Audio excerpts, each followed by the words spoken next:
Hi all, iPlus training സൊല്യൂഷൻസിന്റെ പുതിയൊരു ക്ലാസ്സിലേക്ക് സ്വാഗതം.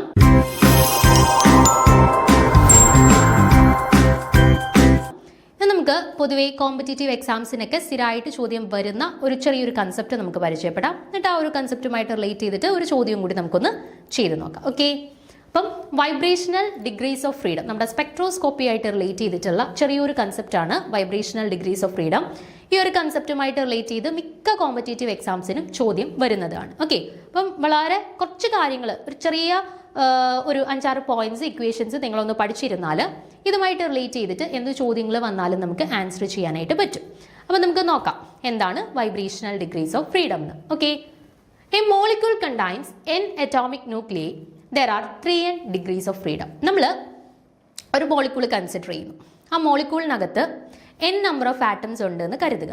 ഓക്കെ, അങ്ങനെയാണെന്നുണ്ടെങ്കിൽ അതിൻ്റെ ടോട്ടൽ ഡിഗ്രീസ് ഓഫ് ഫ്രീഡം എന്ന് പറയുന്നത് 3n ആയിരിക്കും. ഇപ്പോൾ എക്സാമ്പിൾ, ഞാൻ വാട്ടർ എന്ന് പറയുന്ന ഒരു മോളിക്യൂൾ കൺസിഡർ ചെയ്യുന്നു. ഈ വാട്ടറിനകത്ത് ടോട്ടൽ എത്ര ആറ്റംസ് ഉണ്ട്? ഒരു ഓക്സിജൻ ഉണ്ട്, 2 ഹൈഡ്രജൻ ഉണ്ട്, അല്ലേ? 3 ആറ്റംസ് ഉണ്ട്. അപ്പോൾ ഇവിടുത്തെ എന്നിൻ്റെ വാല്യൂ ആണ് എന്ത്? 3 എന്ന് പറയുന്നത്. അങ്ങനെയാണെന്നുണ്ടെങ്കിൽ ഇവിടുത്തെ ഡിഗ്രീസ് ഓഫ് ഫ്രീഡം എന്തായിരിക്കും?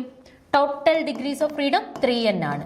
എന്നിൻ്റെ വാല്യൂ 3 ആണ്. സോ 3 × 3 = 9. ഓക്കെ, ഇതേപോലെ ഇപ്പോൾ CO, കാർബൺ മോണോക്സൈഡ് എടുത്തു. കാർബൺ മോണോക്സൈഡിൻ്റെ കേസിൽ C, O 2 ആറ്റംസേ ഉള്ളൂ, അല്ലേ? അപ്പോൾ എന്നിൻ്റെ വാല്യൂ 2 ആണ്. അപ്പോൾ അവിടെ total degrees of freedom 3n എന്ന് പറയുന്നത് എന്ത് വരും? 3 × 2 = 6 എന്ന് വരും, അല്ലേ? അപ്പോൾ ആ രീതിയിലാണ് നമ്മളൊരു മോളിക്യൂളിൻ്റെ ടോട്ടൽ ഡിഗ്രീസ് ഓഫ് ഫ്രീഡം കണക്കാക്കുന്നത്.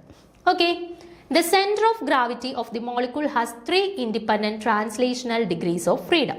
ഇനി നമ്മൾ ഏതൊരു മോളിക്യൂൾ കൺസിഡർ ചെയ്താലും, അതിപ്പം ലീനിയർ മോളിക്യൂൾസ് ആയിക്കോട്ടെ, നോൺ ലീനിയർ മോളിക്യൂൾസ് ആയിക്കോട്ടെ, ഏത് തരത്തിലുള്ള ഒരു മോളിക്യൂൾ നമ്മൾ കൺസിഡർ ചെയ്താലും അവർക്കെല്ലാവർക്കും 3 ട്രാൻസ്ലേഷണൽ ഡിഗ്രീസ് ഓഫ് ഫ്രീഡം ഉണ്ടായിരിക്കും. ലീനിയർ മോളിക്യൂൾസിനായിക്കോട്ടെ, നോൺ ലീനിയർ മോളിക്യൂൾസിനായിക്കോട്ടെ, എല്ലാവർക്കും 3 ട്രാൻസ്ലേഷണൽ ഡിഗ്രീസ് ഓഫ് ഫ്രീഡം ഉണ്ടായിരിക്കും. അപ്പോൾ ഈ total 3n degrees of freedom ഉള്ളതിൽ 3 എന്തായിരിക്കും? എല്ലാവർക്കും ട്രാൻസ്ലേഷണൽ ഡിഗ്രീസ് ഓഫ് ഫ്രീഡം ആയിരിക്കും. അപ്പോൾ ഏതൊരു തന്മാത്ര തന്നു കഴിഞ്ഞാലും നിങ്ങൾക്ക് എക്സാമിന് ചോദിക്കുകയാണ് ഇതിനകത്ത് ടോട്ടൽ എത്ര ട്രാൻസ്ലേഷണൽ ഡിഗ്രീസ് ഓഫ് ഫ്രീഡം ഉണ്ട് എന്ന് ചോദിച്ചു കഴിഞ്ഞാൽ നിങ്ങളിപ്പോൾ മോളിക്യൂൾ ലീനിയർ ആണോ നോൺ ലീനിയർ ആണോ ഒന്നും നോക്കണ്ട, ഏതാളായിക്കോട്ടെ എല്ലാവർക്കും 3 ട്രാൻസ്ലേഷണൽ ഡിഗ്രീസ് ഓഫ് ഫ്രീഡം ആയിരിക്കും ഉള്ളത്. ഇനി നമ്മളൊരു നോൺ ലീനിയർ മോളിക്യൂൾ കൺസിഡർ ചെയ്യുകയാണെന്ന് കരുതുക. നോൺ ലീനിയർ മോളിക്യൂൾ മീൻസ് ഇപ്പോൾ വാട്ടർ ലീനിയർ ആണോ? അല്ല, ഒരു ബെൻ ഷേപ്പാണ്, നോൺ ലീനിയർ ആണ്, അല്ലേ? ബെൻസീൻ കൺസിഡർ ചെയ്യുന്നു. ബെൻസീൻ ലീനിയർ ആണോ? അല്ല. അപ്പം അങ്ങനെയുള്ള നമ്മളൊരു നോൺ ലീനിയർ മോളിക്യൂൾ കൺസിഡർ ചെയ്യുകയാണെങ്കിൽ അവിടെ ട്രാൻസ്ലേഷണൽ ഡിഗ്രീസ് ഓഫ് ഫ്രീഡം നമ്മൾ പറഞ്ഞു എല്ലാവർക്കും എത്രയാണ്? 3. അപ്പോൾ ഇവർക്കും എത്ര കാണും? 3 കാണും. ഇനി റൊട്ടേഷണൽ ഡിഗ്രീസ് ഓഫ് ഫ്രീഡം വരുമ്പോഴത്തേന് ഒരു നോൺ ലീനിയർ മോളിക്യൂൾ ആണെന്നുണ്ടെങ്കിൽ അവർക്ക് 3 റൊട്ടേഷണൽ ഡിഗ്രീസ് ഓഫ് ഫ്രീഡം ഉണ്ടായിരിക്കും. അപ്പം ഒരു നോൺ ലീനിയർ മോളിക്യൂളിനെ സംബന്ധിച്ചിടത്തോളം total degrees of freedom 3n ആണ്. അതിൽ 3 ട്രാൻസ്ലേഷനിലാണ്, 3 റൊട്ടേഷനിലുമാണ്. അങ്ങനെയാണെന്നുണ്ടെങ്കിൽ ബാക്കി ഇനി എത്ര എണ്ണം ഉണ്ട്? ടോട്ടൽ 3n ആയിരുന്നു, അതിൽ നിന്നും 3 ട്രാൻസ്ലേഷനിലും 3 റൊട്ടേഷനിലും ഉണ്ട്. അതായത് ടോട്ടലി 6 അങ്ങ് കുറച്ചു. ബാക്കി അപ്പോൾ എത്രയാണ്? 3n - 6. ഈ 3n - 6 ആണ് നോൺ ലീനിയർ മോളിക്യൂളിൻ്റെ കേസിൽ അവരുടെ എന്ത്? Vibrational degrees of freedom. Okay, അപ്പോൾ for a non linear molecule total vibrational degrees of freedom is എത്രയാണ്? 3n - 6. ഓക്കെ, അപ്പോൾ അതാണ് പറഞ്ഞത്. For a non linear molecule of 3n degrees of freedom 6 degrees of freedom are associated with translational and rotational motion. So for a non linear molecule which containing n atomic nucleus we have 3n - 6 independent normal modes of vibration അല്ലെങ്കിൽ vibrational degrees of freedom. Okay ആണേ.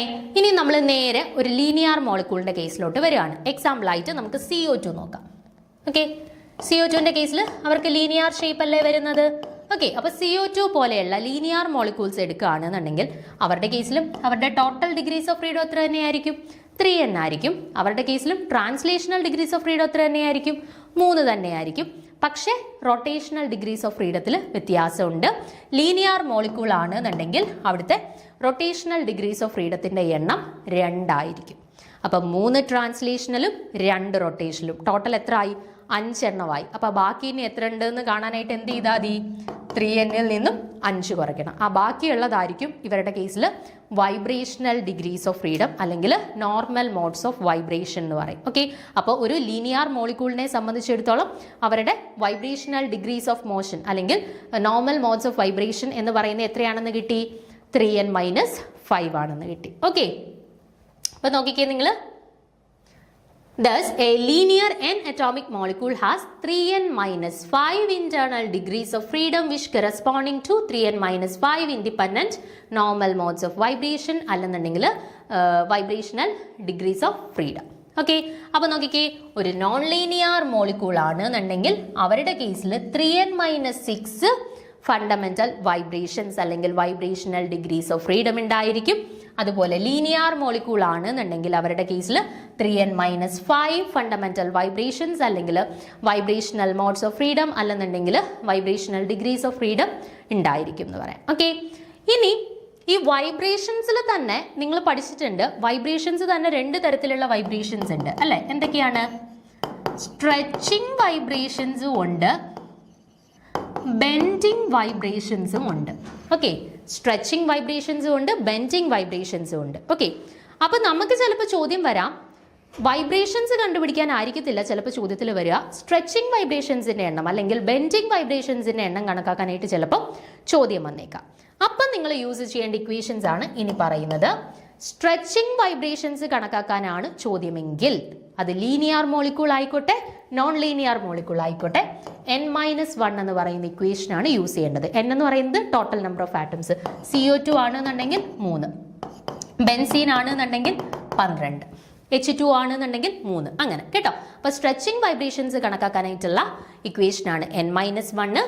And bending vibrations കണക്കാക്കാൻ non ലീനിയറിൻ്റെ കേസിലാണ് എന്നുണ്ടെങ്കിൽ 2n - 5 ഉപയോഗിക്കുക.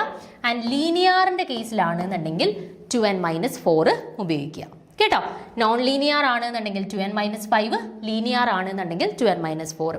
അപ്പോൾ carbon ഡയോക്സൈഡിൻ്റെ കേസിലാണ് bending vibration ചോദിക്കുന്നുണ്ടെങ്കിൽ 2n - 4 use ചെയ്യുക. And H2O കേസിലാണ് ചോദിക്കുന്നുണ്ടെങ്കിൽ നിങ്ങൾക്ക് 2n - 5 യൂസ് ചെയ്യാം കേട്ടോ, നോൺ ലീനിയർ ആയിട്ടുള്ളവരുടെ കേസിൽ. ഓക്കെ, അപ്പം ഇത്രയും കാര്യങ്ങളാണ് കൺസെപ്ച്വലി നിങ്ങൾ മനസ്സിലാക്കേണ്ടത്. ഇനി ഇതുമായിട്ട് റിലേറ്റ് ചെയ്ത് ചെറിയൊരു ചോദ്യം കൂടെ നമുക്ക് നോക്കാം. The theoretical number of fundamental vibrational bands on benzene. ബെൻസീനിന്റെ കേസിൽ എത്ര വൈബ്രേഷണൽ മോഡ്സ് ഉണ്ട് എന്നാണ് ചോദ്യം. നോക്കിക്കേ, ബെൻസീനിന്റെ സ്ട്രക്ചർ ഇങ്ങനെയാണ് വരുന്നത് അല്ലേ? ലീനിയർ ആണോ ബെൻസീൻ? നോൺ ലീനിയർ ആണോ? ബെൻസീൻ നമുക്കറിയാം നോൺ ലീനിയർ ആണ്.